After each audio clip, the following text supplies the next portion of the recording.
السلام علیکم، welcome back to my YouTube channel. اگر آپ نے میرا چینل ابھی تک سبسکرائب نہیں کیا تو سبسکرائب کر دیں۔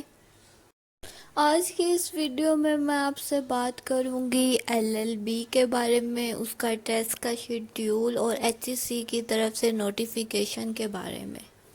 ہاں جی، تو اس شیڈیول میں کیا ہے، اس نوٹیفیکیشن میں کیا ہے اور HEC کی طرف سے کون سی اناؤنسمنٹ کی گئی ہے، تو اس میں یہ ہے کہ آپ بے شک پاکستان کا پرائیویٹ یا گورنمنٹ یونیورسٹی یا پھر کالج جس میں بھی آپ LLB کی ڈگری کے لیے اپلائی کریں گے تو اس کے لیے آپ کا ٹیسٹ کلیئر کرنا لازمی ہے، اور ٹیسٹ آپ کا جو HEC کی طرف سے کنڈکٹ کیا جائے گا اس میں آپ کا اپیئر ہونا لازمی ہے، اور آپ نے اس ٹیسٹ کو پاس کرنا ہے۔ اور پاس کرنے کا کرائیٹیریا کیا ہے، اور ٹیسٹ کس ٹائپ کا ہوگا، اور کیا اس میں ہوں گے، کدھر کدھر سے کون کون سے سبجیکٹ سے MCQs آئیں گے، یہ سب میں آپ کو اس ویڈیو میں بتاؤں گی۔ اور اگر آپ نے یہ ٹیسٹ آلریڈی پہلے دیا ہوا ہے، کیونکہ یہ سیکنڈ ٹیسٹ ہے اور HEC کی طرف سے یہ ٹیسٹ سال میں 3 مرتبہ لیا جاتا ہے،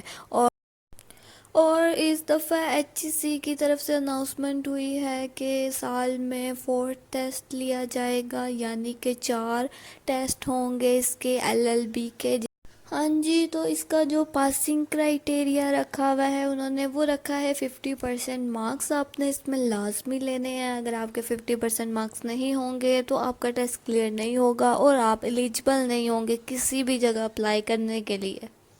اور ساتھ ساتھ یہ بھی کہا گیا ہے کہ اگر آپ نے 1 2 3 یعنی کہ 4 ٹیسٹ ہونے ہیں، تو اگر آپ کے جس میں بھی اگر آپ نے مطلب کہ میکسیمم 50 مارکس ہیں آپ کے، لیکن آپ نے 2 ٹیسٹ دے دیے ہیں سپوز، تو آپ کے جس ٹیسٹ میں زیادہ مارکس ہوں گے آپ کا وہی والا ٹیسٹ کنسیڈر کیا جائے گا۔ اور آن لائن اپلائی کیا جا سکتا ہے، آن لائن پورٹل اوپن ہو چکا ہے، آپ ابھی بھی اپلائی کر سکتے ہیں، اور لاسٹ ڈیٹ ٹو اپلائی ہے 31 اکتوبر، یعنی کہ اکتوبر کی 31 کو لاسٹ ڈیٹ ہوگی، اس کے بعد آپ اپلائی بالکل بھی نہیں کر سکتے۔ ہاں جی، تو اب ہم اس کے ٹیسٹ پیٹرن اور سلیبس کی بات کر لیتے ہیں۔ تو سب سے پہلے لکھا ہوا ہے ایسے، سب سے پہلے ایسے ہوتا ہے، وہ آپ انگلش میں بھی لکھ سکتے ہیں اور اردو میں بھی لکھ سکتے ہیں، یا آپ پہ ڈیپینڈ کرتا ہے آپ نے انگلش میں لکھنا ہے یا آپ نے اردو میں لکھنا ہے، جو آپ کو ایزی لگتا ہے اور آپ کو لگتا ہے کہ آپ کے اس سے نمبر اچھے آ جائیں گے اور آپ اچھے مارکس کیئر کر لیں گے، تو آپ ایزیلی وہ والا لکھیں۔ اس کے بعد یہ کتنے مارکس کا ہوتا ہے، یہ 15 مارکس کا ایسے ہوتا ہے، اور اس کے انہوں نے میکسیمم آگے ورڈز بھی بتا دیے ہیں، 200 ورڈز ہیں، آپ نے نہ اس سے زیادہ لکھنے ہیں نہ اس سے کم، مینس کہ میکسیمم بات ہوئی ہے، آپ میکسیمم یہاں تک لکھ۔ اوکے، ایسے کے بعد ہمارے پاس ہوتا ہے پرسنل سٹیٹمنٹ، اور وہ اس کے بھی مارکس ہیں 10 مارکس کا یہ ہوتا ہے، اور اس کو بھی آپ انگلش میں بھی لکھ سکتے ہیں، اردو میں بھی لکھ سکتے ہیں، یہ بھی آپ پہ ڈیپینڈ کرتا ہے، آپ کو جو چیز زیادہ بہتر لگتی ہے، آپ کو سمجھ آتی ہے، آپ کو لگتا ہے کہ آپ کی اس میں گرپ بہت اچھی ہے اور آپ اچھی طرح سے اٹیمپٹ کر سکتے ہیں اور زیادہ سے زیادہ نمبر لے سکتے ہیں،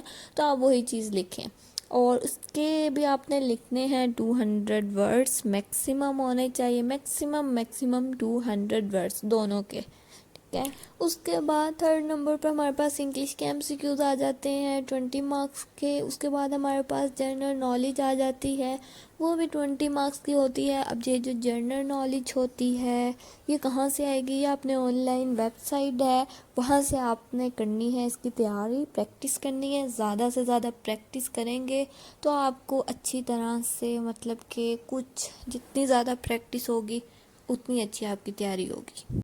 اور اس کے بھی 10 مارکس ہیں۔ اس کے بعد ہمارے پاس آ جاتے ہیں اسلامک سٹڈیز، یہ بھی 10 مارکس کی ہوگی، یہ بھی جرنل MCQs ہیں بیسک، اور پاکستان سٹڈیز، اس کے بھی 10 مارکس ہیں۔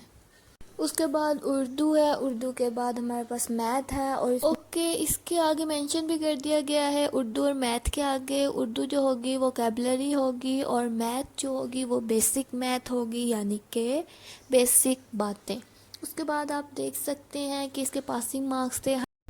تو پاسنگ مارکس اس کے 50 ہیں، یعنی کہ 100 میں سے 50 مارکس اگر آپ کے ٹیسٹ میں آ جائیں گے تو اٹس مین کہ آپ پاس ہیں، اور اگر آپ اس سے زیادہ بھی اسکیور کر لیں گے تو اٹس اوکے، کوئی پرابلم نہیں ہے، وہ آپ کے وہ والے کاؤنٹ کیے جائیں گے۔ ہاں جی، تو اب ٹیسٹ کس ڈیٹ پہ کنڈکٹ کیا جائے گا، تو اس کی ڈیٹ مینشن کر دی گئی ہے 13 نومبر کو اس کا۔ ہاں جی، 13 نومبر کو یہ ٹیسٹ لیا جائے گا، لیکن اس کی ڈیٹ ابھی تک کنفرم نہیں ہے، کیونکہ ایم ڈی کیٹ کے ٹیسٹ کی ڈیٹ اور اس ٹیسٹ کی ڈیٹ ایل ایل بی کی سیم ہے، تو اس وجہ سے اگر ڈیٹ چینج کر دی گئی تو ان کی آفیشیل ویب سائٹ پر، یعنی کہ ایچ ای سی کی آفیشیل ویب سائٹ پر نیو ڈیٹ کی اناؤنسمنٹ کر دی جائے گی، آپ وہاں سے جا کے چیک کر سکتے ہیں۔ لیکن اگر اور کہا ہوا ہے کہ جو بچے آن لائن اپلائی کریں گے، یعنی کہ ایچ ای سی کی ویب سائٹ سے، تو اس ویب سائٹ پہ لکھا بھی ہے، اوپر مینشن کر دی گئی ہے، تو ان کو جو آفیشیل نوٹیفیکیشن یا پھر ان کی رول نمبر سلپ وغیرہ ہوگی وہ اسی ویب سائٹ پر پرووائڈ کر دی جائے گی۔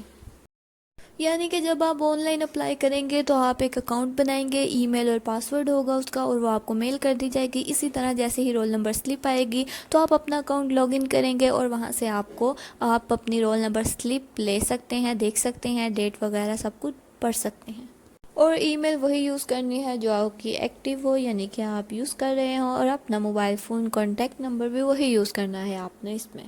سی این آئی سی رول نمبر سلپ اور اپنا چلان جس دن آپ کا ٹیسٹ ہوگا وہ اپنے سینٹر اپنے ساتھ لے کے جانا ہے، یہ سب کچھ، تاکہ آپ کی چیکنگ ہو تو آپ دکھا سکیں اور آپ کے پاس یہ سب کچھ ہو اور آپ ٹیسٹ میں ایزیلی بیٹھ سکیں۔ ہوپ سو آپ کو ویڈیو اچھی لگی، اگر ویڈیو اچھی لگی ہو تو میرے چینل کو سبسکرائب کیجیے گا، لائک کیجیے گا، اور آگے ویڈیو کو شیئر کیجیے گا، اور اگر آپ کو کوئی بھی مشکل وغیرہ ہو تو کمنٹ میں ضرور پوچھے گا۔ اللہ حافظ۔